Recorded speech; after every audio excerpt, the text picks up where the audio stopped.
The G20 heads of state were unable to agree on a carbon neutral date in Rome.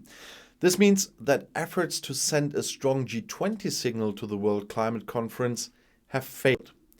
So, at the end of their G20 summit in Rome, the major economic powers were unable to agree on an ambitious declaration on climate protection. As can be seen from the negotiated text for the communiqué, there is still no clear target date for the important carbon dioxide neutrality and the phase out from coal-fired power generation. The document was available to the German press agency and others on Sunday. Instead of the hope for a strong signal at the start of the World Climate Conference, the COP26 in Glasgow in Scotland, there was disagreement until the very end. Climate activists said they were disappointed because the G20 group is responsible for 80% of emissions. While the year 2050 should be set for net zero emissions of greenhouse gases or carbon dioxide neutrality at the beginning, the target is only generally from up to or around the middle of the century. This means that only as many emissions are emitted as can be bound. The withdrawal was apparently out of consideration for China and Russia, who do not strive for the goal until 2060. India does not want to commit itself at all. There was also no agreement on immediate action, as it was called in the initial draft. There is now less urgency about meaningful and effective action. Only in general does the G20 affirm that it is still committed to the goals of the Paris Agreement of keeping global warming well below 2 degrees and pursuing efforts to limit it to 1.5 degrees. However, experts believe that a significant improvement in the action plans of the individual countries is necessary. A coal exit was not even mentioned directly. The commitment to phase out investments in coal-fired power plants was also not very specific. If that originally happened in the 2030s, the year was missing in the final communiqué. It would now be envisaged as soon as possible.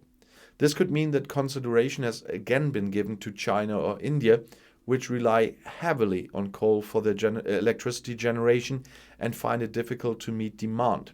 However, the G20 committed itself to no longer using public funds to support the construction of coal-fired power plants abroad by the end of the year, but only abroad. Even a reference to the alarming reports of the Intergovernmental Panel on Climate Change, which had warned of the dangers of global warming, was weakened in the final text with recent reports. The initial formulation of striving for a largely carbon dioxide-free power supply in the 2030s is also missing. Rather, there is a general desire to expand clean energies. The G20 summit should have been a landmark for the UN World Climate Conference COP26 in Glasgow, said climate expert Jan Kowalczyk from the development organization Oxfam. That didn't work. The G20 had failed to recognize the inadequacy of its self-commitments under the Paris Agreement and to commit itself to urgently needed, immediate improvement. Even Germany and the European Union are still unwilling to do their fair share, complained Kowalczyk. The world is currently heading for catastrophic warmings of 2.7 degrees, although a maximum of 1.5 degrees is considered to be the critical threshold. It should not be improved in 5 years. The planet is on fire. We simply don't have the luxury of further delays, he said. The financial commitments were also insufficient to adapt the climatic changes in poorer and badly affected countries. Only a quarter are currently in programs to protect people. For example, important programs to secure harvest against droughts, floods, or early warning systems could not be implemented. Well, in the declaration, the G20 states once again committed themselves to the goal they are actually striving to achieve by 2020 of pledging around $100 billion a year in aid to poor countries. The communiqué now says that the total will be reached in 2023. There was also no agreement on the expiry of subsidies for fossil fuels, which, according to an earlier draft, had been targeted for 2025. So the target date was cancelled again in the end. Instead, only the old commitment of 2009 in Pittsburgh to let the subsidies run out in the medium term was reaffirmed.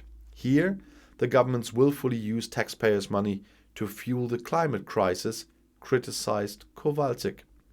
And I'll see you in my next video. Bis gleich.